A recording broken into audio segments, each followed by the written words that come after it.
I actually went to the same high school as Drake, for what it's worth. Whoa, that is Weird. amazing. Yeah, that's We're starting with my claim to that. fame. We're starting with Yeah, that. that's Did you all. see the video of him that came out last night? I am so excited to have Gail Simmons for our next episode of Par Lunch. Canadian food writer, cookbook author, big-time activist for food security, lender of social platform for the cause, judge on Bravo series. I'm a big Bravo fan, by the way. Summer House is tonight. And bestie of co-judge with investor and friend of ours, Tom Colicchio, Gail Simmons. So happy to have you join. Hi. Can you describe what the Swedish breakfast is? We're fascinated by it. We had to ask. We had so many people on our team. Oh, that I posted about? There were all these other amazing Swedish foods, and one of them was this cream smoked salmon roe. Yeah. In a tube. Yeah. Isn't this the coolest tube? It's like an awesome pack. That is really cool. You know, it is like a beloved, but very, as you can imagine, polarizing ingredient in Sweden. It's one of those things you love or you hate.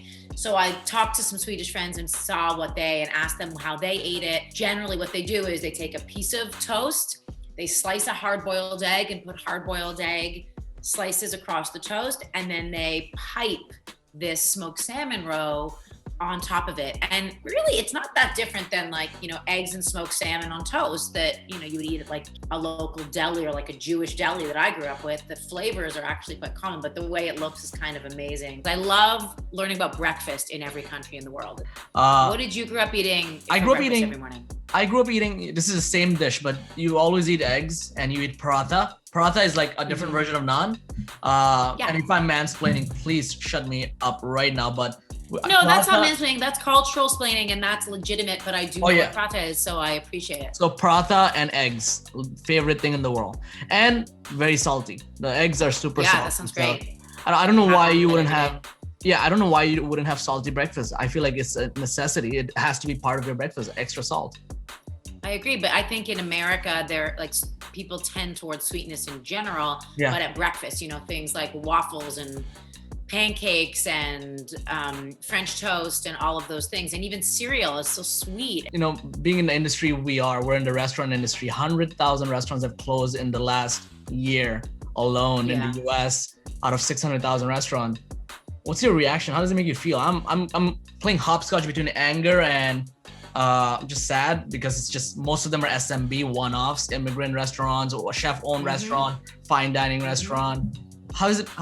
What's your reaction to that? I am not a restaurateur, but I live among them, you know, and my life's work, as maybe grandiose as that sounds, is to support and champion and cheerlead restaurants and bring the idea of food and the impact it has on cultures in the world and the way it brings people together and the way that it sustains us mentally and emotionally and physically. All the things about restaurants that I love kind of fell apart this year, and it's like my raison d'etre. So what can I do when I'm not a restaurateur myself to help and support my friends and my family that have supported me my whole life and given me purpose? I don't know a single person in the restaurant industry that does it for themselves, because I would say 99% of the chefs I know, the reason they're chefs is they became originally chefs not to get rich, because if they did, they were sadly misguided. They started cooking and became a chef because they wanted to nourish people and feed people, and they loved food and all that it represents. Favorite fan encounter? Several years ago, I was in Las Vegas, and this inebriated man comes up to me and he's like, "You know who you look like? You look like that woman Gail Simmons on Top Chef." And I looked at him, he was late at night, and I'm like, "You know what? I'm her evil twin sister." How is this episode of Top Chef going to be different from this season going to be different from any other season? Sure. Wow. This season of Top Chef is, 100% different in big and small ways than any season we've done before, mostly because we did it in a bubble because of the pandemic. But this year the show had to face reality of the world head on, especially because it's about restaurants. And so this show is about the pandemic. It's about the effect of pandemic on restaurants.